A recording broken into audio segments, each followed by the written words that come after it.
આપ જોઈ રહ્યા છો કનેક્ટ ઇન્ડિયા ન્યૂઝ, આપણી સાથે હું છું અનસ દાવડ।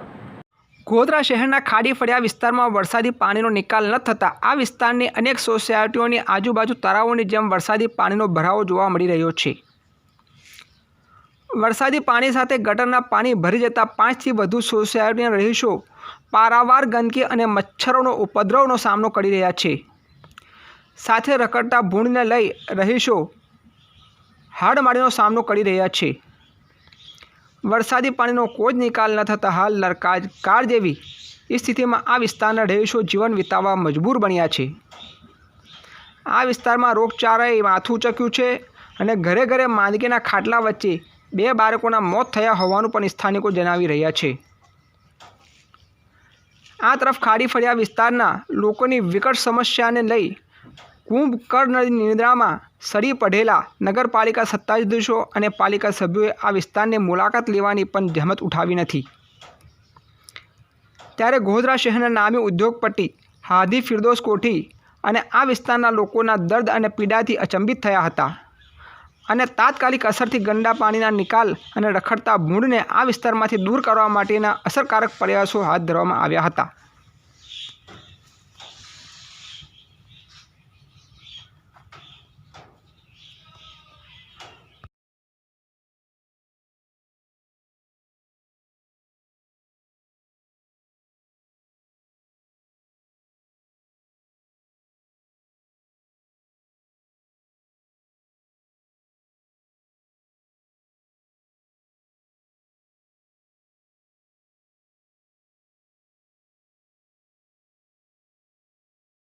खाड़ी फड़िया रोड रामेश्वर नगर खाड़ी फड़िया पछी अमनदीप आशादीप सोसायटी गायत्री सोसायटी प्रशासन ने नम्र विनंती है कि तमे अहींया आवीने आटली बधी गंदकी है तो थोड़ी दवा बवा एवं तो छाटी जाओ, केम के अमारा बाळको बहु ज बीमार है। अमे छोकराओने स्कूले पण नहीं मोकलता, अत्यारे रस्ता एवा खराब थई गया है कि वरसादी पाणी एटलुं बधुं भराई गेलुं है तो छोकरा लपसी पड़े है, खाड़ामां पड़ी जाय है। तो प्रशासन ने हमणे विनंती है कि भाई तमे दवा बवा एवं तो कई नाखी जाओ, हमणे चालतुं चलन, केम के सोसायटी में कोई आवतुं नहीं। કેટલા વર્ષોથી કઈનું પાણી ભરાય साहेब पाणी आम तो जोवा जईए तो वरसादी पाणी छे पण 12 मासनुं पाणी तो अहीं गंदकी वाळुं आवे ज छे। गटरनुं जे गटरो बनावेली छे बधी गटरनुं पाणी उभराईने सीधું रामेश्वर नगरमां आवे छे। हवे गटरोना ढांकणा पण बंध थई गेला छे, हवे पाणी जतुं ज नहीं आगळ, निकाल ज नहीं ने वरसादनुं पाणी तो एटલું આવી જાય છે તો લોકોના ઘરોમાં આવી જાય છે। હવે એ પાણી તો વરસાદનું છે, चलो ये समझे कि भाई चलो 1-2 महीना में आई जाए, पण अमारा तो कायमी जे वरसाद वगरनु पाणी जे आवे एनो तो कोई निकाल छे ज नहीं। तो ये पण अमे आ प्रशासन ने तमारा माध्यमथी कहीए छीए कि तमे અહીં ગાડી આવીને રૂબરૂમાં ચેક કરો અને કે એનું નિરાકરણ લાવો। અહીંયા જંગલી ભૂંડોનો અસહ્ય ત્રાસ છે અને એટલી બધી ગંદકી છે કે અમે પોતે પણ ઊભા નહીં રહી શકતા। તો અહીંના રહીશો કેવી રીતે રહેતા હશે એ મને બહુ તાજ્જુબ થાય છે। અહીંના સ્થાનિક લોકોનું કહેવું છે કે અહીંના જે કાઉન્સિલરો છે એ કોમામાં જતા રહ્યા છે, વોટ લેવા પૂરતા આવે છે અને 5 વર્ષ પછી દેખાતા નથી અને કોઈ કામ કરતા નથી। પર અમે નિકો સાફ કરાવી અને પાઇપલાઇન નાખી અને મોટર નાખી અને પાણીનો નિકાલ કરવા તૈયારી કરી રહ્યા છે અને આ વિસ્તારમાં હિન્દુ મુસ્લિમ બધા ભાઈચારાથી રહે છે, એકતાનું પ્રતીક છે અહીંયા। એટલે અમે આખા ખાડી વિસ્તારનો સર્વે કરી રહ્યા છીએ કે કયા ઘરમાં કેટલા માંદગીના ખાટલા છે।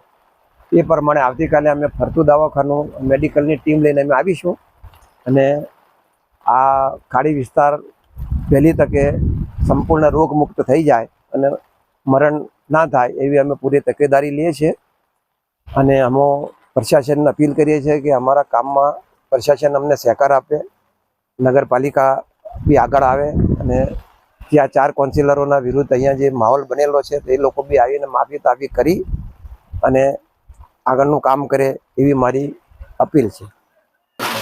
ખાડી ફળિયા વિસ્તારની અંદર ચિત્રા ખાડી જે કહેવાય છે ત્યાં નગરપાલિકા દ્વારા પાણીના નિકાલ માટે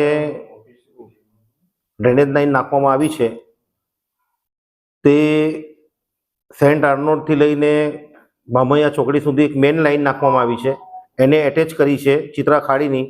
એમાં કંઈ લેવલ મેન્ટેન નથી થયું, ત્યાંથી પાણી નથી નીકળતું તેવી ફરિયાદ આવી છે। એ ફરિયાદના આધારે અધિકારીને સૂચના આપવામાં આવી છે, સ્થળ તપાસણી કરી જેમ બને એમ ઝડપી તેનો નિકાલ થાય તેના માટે જે કોન્ટ્રાક્ટરે જે કામગીરી કરી હતી તે કોન્ટ્રાક્ટરને તાત્કાલિક બોલાવવામાં આવ્યા છે અને કાલથી જે અંદરની સાઈડની જે ચિત્રાખાડીની પાઇપલાઇન છે તેની તમામ ચેમ્બરો સાફ કરી એ પાઇપોનું લેવલ મેન્ટેન કરી અને પાણી જેમ બને એમ ઝડપી નિકાલ થાય તે માટે પાલિકાએ કોન્ટ્રાક્ટરને સૂચના આપેલી છે.